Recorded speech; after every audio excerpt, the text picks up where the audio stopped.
Salut tout le monde, bienvenue sur Investir dans les dividendes.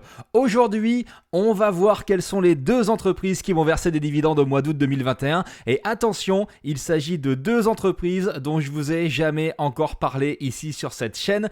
Tout d'abord, il y a une entreprise belge que je possède dans mon PEA et nous allons également parler d'une entreprise américaine qui est en plein recentrage stratégique, qui m'a versé un dividende au mois d'août et qui devrait bientôt se séparer en deux entreprises. Les actionnaires de cette société actuelle vont donc posséder l'année prochaine non pas des actions d'une entreprise, mais de deux entreprises. Ces actions seront versées sous forme de dividendes. Comme d'hab, je compte sur vous pour mettre un maximum de likes à cette vidéo et pour poser un maximum de questions directement dans les commentaires. J'y réponds toujours, on échange ensemble avec plaisir et n'oubliez pas d'activer les notifications quand vous vous abonnez pour être prévenu des toutes nouvelles vidéos. Allez, on commence tout de suite avec la première entreprise qui m'a versé des dividendes au mois d'août. Il s'agit de l'ESN, l'entreprise de services du numérique. Econocom, c'est une entreprise donc dont le siège est basé à Bruxelles en Belgique. Elle est éligible PEA comme je viens de vous le dire et son dividende a été versé le 9 août de cette année. Alors Econocom a publié des résultats 2020 vraiment intéressants malgré la crise Covid et malgré une baisse organique de 11% du chiffre d'affaires par rapport à 2019. On voit que le ROC, le résultat opérationnel courant, a progressé, donc c'est une très très belle performance et surtout, on va en reparler un petit peu plus tard, mais elle est passée d'une dette de 252 millions d'euros en 2019 à un excédent de trésorerie de 20 millions d'euros en 2020, donc très très belle performance. La société à fin 2020 était complètement désendettée. Alors c'est un dividende annuel qui est versé au titre de l'exercice 2020, comme c'est le cas depuis quelques années maintenant, l'entreprise a versé 12 centimes d'euros par action. Regardons maintenant ce que représente ce dividende par rapport au résultat net par action 2020. Il s'est élevé à quasiment 23 centimes d'euros. Ça veut dire que le payout ratio, le pourcentage des bénéfices qui ont été reversés aux actionnaires, s'est élevé à 53%. Donc c'est un ratio qui est tout à fait convenable et qui permet toujours à cette entreprise de services du numérique de continuer à investir dans sa croissance. Ça laisse 47% des bénéfices pour pouvoir réinvestir. Donc c'est un ratio qui est extrêmement sain. Je possède dans mon portefeuille 1630 actions Econocom. Mon prix de revient unitaire, il s'élève à 2,37 €. Je vais vous expliquer dans quelques secondes pourquoi je suis rentré dans cette entreprise, comment je l'ai trouvée, comment je l'ai identifiée. Mais il faut savoir que je suis rentré fin 2019 sur cette entreprise. J'ai continué à renforcer début 2020 et après j'ai renforcé plus fortement pendant la crise Covid pour pouvoir moyenner à la baisse mon prix de revient unitaire qui était bien plus élevé que ces fameux 2,37 €. En tout cas, le dividende de 12 centimes par rapport à mon PERU me donne un rendement de plus de 5%. Ma plus-value latente aujourd'hui s'élève à plus 46%.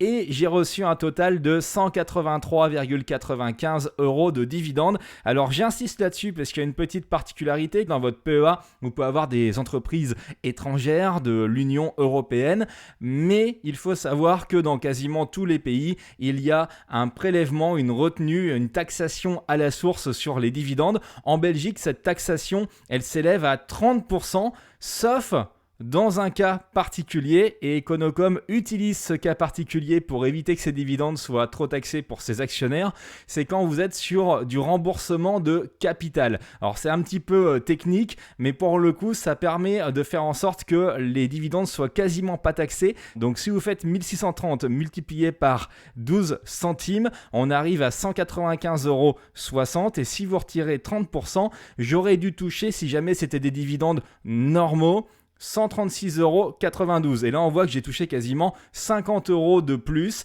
J'ai été très faiblement taxé grâce à ce système, à cette technique qui permet de faire en sorte que le dividende soit quasiment pas taxé. Vous voyez, j'ai eu une dizaine d'euros de taxation de la part de l'État belge. Et quand c'est dans le PEA, cette taxation, eh bien, elle n'est pas récupérable contrairement à des actions que vous posséderiez sur votre compte titre. Donc voilà, ça c'est important à savoir. Donc quand vous voyez des rendements qui sont très intéressants sur des entreprises européennes, mais que vous voulez les acheter dans votre PEA, eh bien renseignez-vous vraiment sur la taxation à la source parce que ça peut vous amputer d'une bonne partie de vos revenus et comme je vous le disais, eh bien ça, ce n'est pas récupérable, même avec des pays qui ont une convention fiscale avec la France, vous pouvez les récupérer seulement quand vous êtes dans le cadre du compte-titres ordinaire. Alors comment Econocom est arrivé sur mon radar et pourquoi je suis rentré au capital de cette entreprise? Eh bien tout simplement en 2019, deuxième semestre 2019, je me suis mis à la recherche d'entreprises qui faisaient des rachats d'actions. Alors pas des entreprises américaines, il y en a énormément qui en font,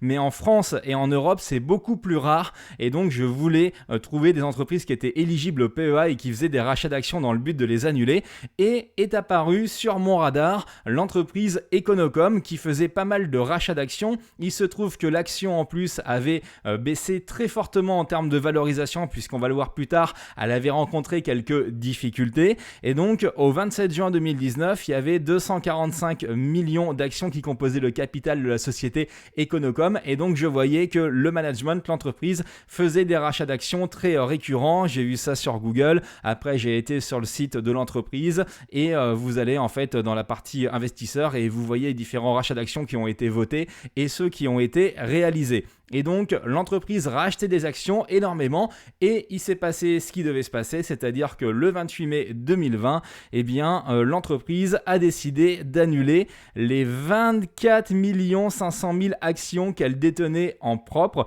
Donc elle a annulé carrément 10% de son capital.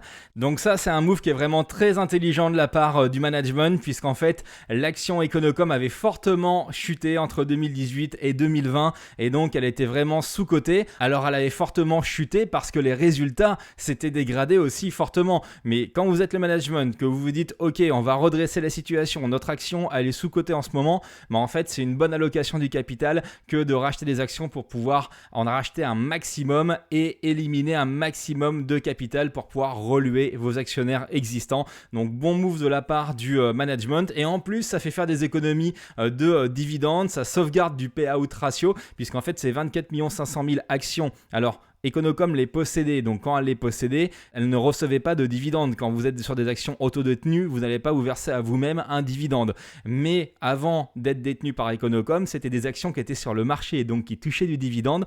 Donc vous voyez, sur une année, ça fait déjà 3 millions d'euros d'économie de dividendes que vous pouvez choisir de reverser en dividendes supplémentaires à vos actionnaires restants ou alors mettre de côté tout simplement pour pouvoir continuer à solidifier la structure financière de l'entreprise et financer de nouveaux projets. Alors il faut savoir que Econocom après cette annulation a continué à racheter des actions. Aujourd'hui, Econocom et ses filiales possèdent 15,2% de son propre capital. C'est plus de 33 600 000 actions qui sont autodétenues. Donc vous le voyez, vous avez 44,5% de flottant, 15% en main d'Econocom.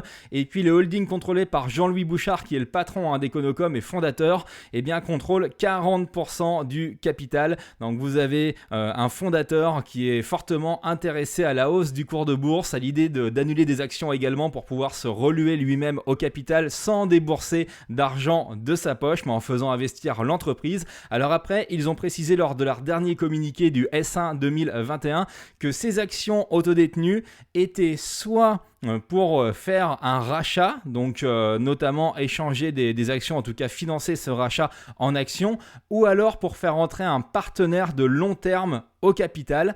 Ça, c'est particulièrement intéressant puisqu'en fait, il y a une dimension spéculative sur cette entreprise qui pourrait bien continuer à doper le cours de bourse d'Econocom. Pour la petite histoire, Econocom a été fondé par Jean-Louis Bouchard et il a passé les rênes de l'entreprise à son fils Robert en 2018. Seulement voilà, 6 mois après, Jean-Louis Bouchard déclare qu'il a commis une erreur en laissant son fils prendre la direction du groupe et il est revenu, après avoir fait sortir son fils du groupe, il est revenu à la direction de l'entreprise. Alors là, il y a plusieurs infos qui sont intéressantes et qui ont fini de me convaincre en fait d'investir dans cette entreprise quand j'ai lu ça. C'est que Jean-Louis Bouchard, donc déjà, voulait prendre sa retraite, il voulait passer la main. Donc ça veut dire que potentiellement, il pourrait être vendeur de son entreprise. Aujourd'hui, au moment où je tourne cette vidéo, Jean-Louis Bouchard a 79 ans. Donc, il y a quelques années, il voulait passer la main. Là, il a été obligé de revenir parce que les résultats se sont dégradés. Et quand je vous dis que ça, c'est quelque chose qui a fini de me convaincre d'investir dans Econocom, quand vous voyez Un père qui dit de son fils « Bon, j'ai commis une erreur en laissant mon fils prendre la direction du groupe », mais c'est rarissime en fait. C'est rarissime et ça montre bien que Jean-Louis Bouchard place l'intérêt de sa société au-dessus de tout. Vous avez combien de patrons et de sociétés familiales où en fait vous avez le fils ou la fille qui prend la relève, qui malheureusement n'est pas à la hauteur parce que c'est pas simple et au final parce que c'est leurs enfants, mais en fait c'est pas grave, ils mettent quand même ces enfants-là à la tête de leur entreprise, tant pis. Et bien là vous avez quelqu'un qui a eu le courage de reprendre la main et de désavouer son fils quelques mois après. Alors on peut dire il a fait une erreur, il aurait pu s'en apercevoir avant, mais il n'empêche que c'est très bien de reconnaître ses torts et d'avoir repris la main aussi rapidement. Et vous voyez dans l'article, c'est quand même assez violent puisqu'en fait Jean-Louis Bouchard a dit « On voit toujours ses enfants plus beaux qu'ils ne le sont ». Bon, voilà, donc ambiance sûrement au dîner de famille. Bon, en tout cas, Robert n'est plus le patron de l'entreprise et c'est Jean-Louis Bouchard qui a repris les rênes, donc à 79 ans, comme il voulait prendre un peu de champ il y a quelques années. C'est pas exclu qu'il ait envie de revendre sa boîte, de prendre un peu de champ à nouveau. Et donc, la petite phrase du communiqué du S1 2021 qui dit qu'il pourrait peut-être faire rentrer un partenaire de long terme, un actionnaire au capital de l'entreprise, eh bien là, c'est un indice qui est sérieux compte tenu de l'âge de Jean-Louis Bouchard. Alors depuis qu'il a repris la direction de l'entreprise, il y a eu un travail énorme qui a été fait. Il a revendu pas mal de filiales qui n'étaient pas vraiment dans le cœur business, qui n'allaient pas avec le reste de l'entreprise. Et donc la dette nette comptable est passée de 252 millions d'euros en 2019 à une trésorerie positive de 20 millions d'euros. Donc on voit l'effet du père de Jean-Louis Bouchard tout de suite sur l'entreprise avec le fait de remettre l'entreprise sur de bons rails, de se séparer des activités qui ne sont plus intéressantes et de se concentrer sur les leviers de développement. Alors justement, si on regarde les résultats du S1 2021, eh bien on peut constater que les résultats sont quand même très bons, puisqu'en fait le résultat opérationnel courant a bien progressé, vous voyez, de presque 50% par rapport à l'année dernière. Et surtout, ce qui m'intéresse, c'est ce résultat-là, le résultat net des activités poursuivies. Puisqu'en fait, l'année dernière, si vous regardez le résultat net consolidé, il était de 22 millions d'euros. Cette année, il est de 30 millions d'euros. Donc, c'est déjà une très très belle progression. Mais en fait, il y avait des exceptionnels dedans. Vous aviez 16,3 millions de plus-value d'actifs non stratégiques qui ont été cédés. En fait, si vous regardez le résultat net des activités poursuivies, il était de moins de 6 millions d'euros. Alors la crise Covid était passée par là, mais en tout cas, vous voyez que le résultat net des activités poursuivies a été multiplié par plus de 5 en ce qui concerne les résultats du premier semestre. Allez, si on regarde maintenant un petit peu en arrière et qu'on se projette aussi vers le futur, on voit que l'entreprise a connu une trajectoire de croissance quasiment ininterrompue jusqu'en 2017. Ça a commencé à se tasser en 2018, donc c'est là où le fils a pris les commandes de l'entreprise. Milieu d'année, le père est revenu à la direction et donc il y a eu un gros travail qui a été fait. Le CA a forcément baissé parce qu'il y a eu pas mal de ventes donc d'actifs non stratégiques, mais en même temps, là ça commence vraiment à aller mieux au niveau de l'entreprise puisque vous regardez le ROC ici, cette courbe bleu-verte, après un creux en 2018, ça a commencé à se redresser dès 2019 et au niveau de 2020, on était quasiment ISO en termes de ROC. Après, si vous regardez la dette nette qui s'était envolée suite à différents rachats, comme je vous l'ai dit,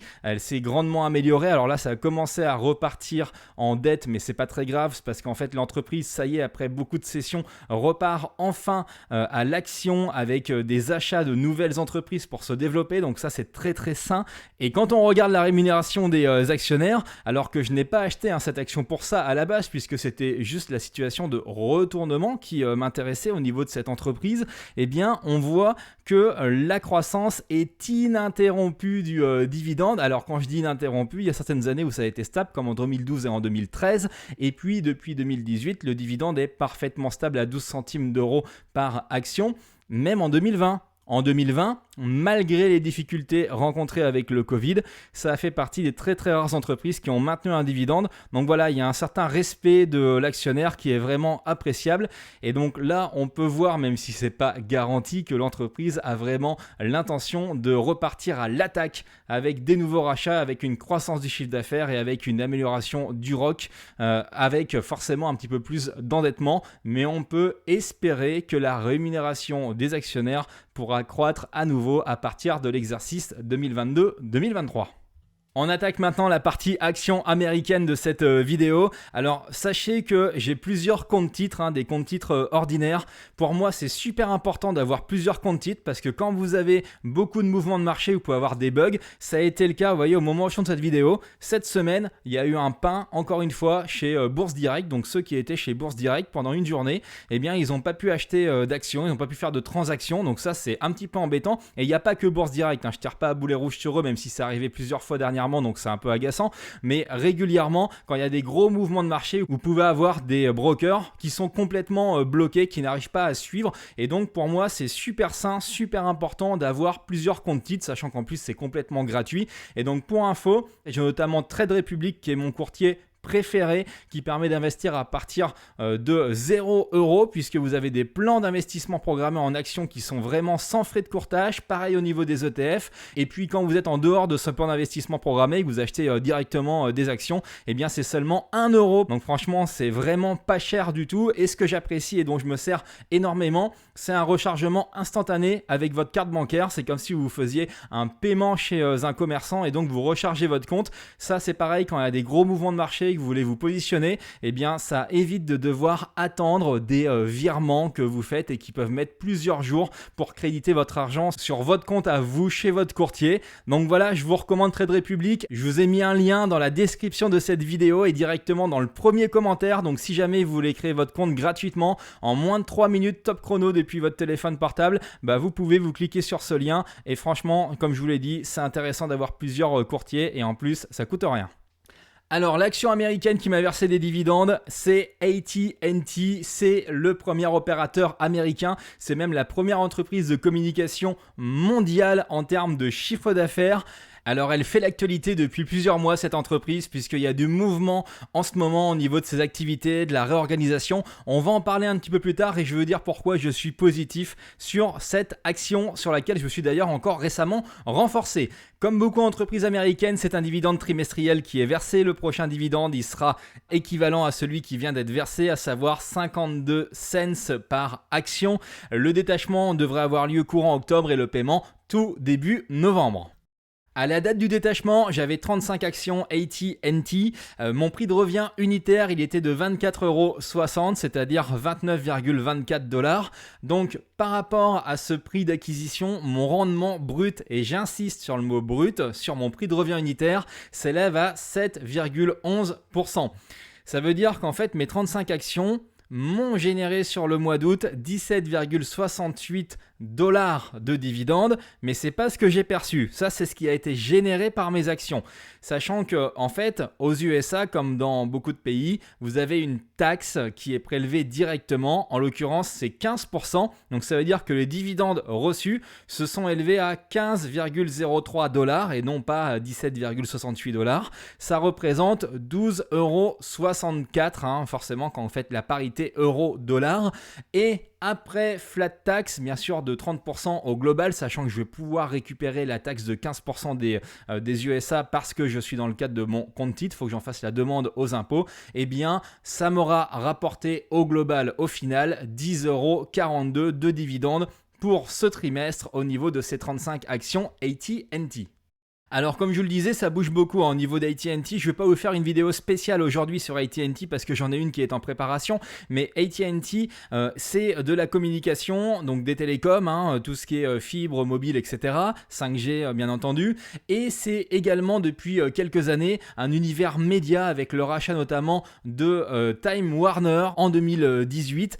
Et là en fait, AT&T s'est rendu compte que ça faisait trop lourd à gérer, que c'était pas bon pour le business, qu'ils étaient plus assez focus au niveau des télécoms, et donc ils ont annoncé que cette partie média, donc dans laquelle il y a Warner, on va le voir juste après, mais aussi HBO, eh bien va être détachée d'AT&T et va fusionner avec Discovery. Donc voilà, c'est un nouveau deal qui a été annoncé et les actionnaires d'AT&T vont recevoir 71% de la nouvelle société, donc sous forme de nouvelles actions. Donc vous aviez des actions AT&T, eh bien vous aurez des actions AT&T et des actions de la nouvelle entreprise qui va s'appeler Warner Bros Discovery. Et donc quand on regarde la fusion de ces deux entités médias, donc d'AT&T, donc Warner Media et Discovery, Discovery, on voit qu'il y a pas mal de très belles marques avec notamment Discovery, vous avez Eurosport, vous avez également HBO bien sûr, qui est la chaîne qui a produit Game of Thrones notamment, donc Warner Bros bien entendu, la chaîne d'information CNN qui est en train de préparer son service de streaming qui s'appelle CNN+, et donc qui va rejoindre donc le Discovery+, qui est un service de streaming, et également HBO Max. Donc le but avec cette fusion et cette nouvelle entreprise, c'est d'avoir les reins assez solides, d'avoir assez de contenu pour pouvoir rivaliser face aux mastodontes du streaming, Netflix ou encore Disney+. En sachant que, oui, je vous parle de ça en disant c'est sûr et certain, mais il y a quand même l'autorité de la concurrence qui doit donner son accord, donc ils pensent pouvoir faire le deal courant 2022. Ce deal-là, il va générer un effet un peu moins sympathique pour les actionnaires des AT&T et c'est pour ça que l'action a fortement baissé suite à cette annonce. Enfin, dans un premier temps, l'action avait fortement augmenté et puis après, quand il y a eu une précision au niveau du dividende, eh bien l'action a fortement baissé puisqu'en fait, il va y avoir une coupe du dividende d'AT&T. Alors, c'est historique, ça faisait plus de 34 ans que AT&T augmentait chaque année son dividende et là, ils annoncent une coupe clair, net, le dividende devrait être en baisse de 40 à 50% suite à cette séparation, à ce spin-off. AT&T l'explique en disant on a une grande partie de notre activité qui va être logée dans une nouvelle entreprise, les cash flows ne seront plus les mêmes, le free cash flow ne sera plus le même et donc c'est normal qu'on resize, qu'on réadapte notre dividende par rapport au cash flow de l'entreprise qui va rester, en l'occurrence l'entreprise de télécommunications.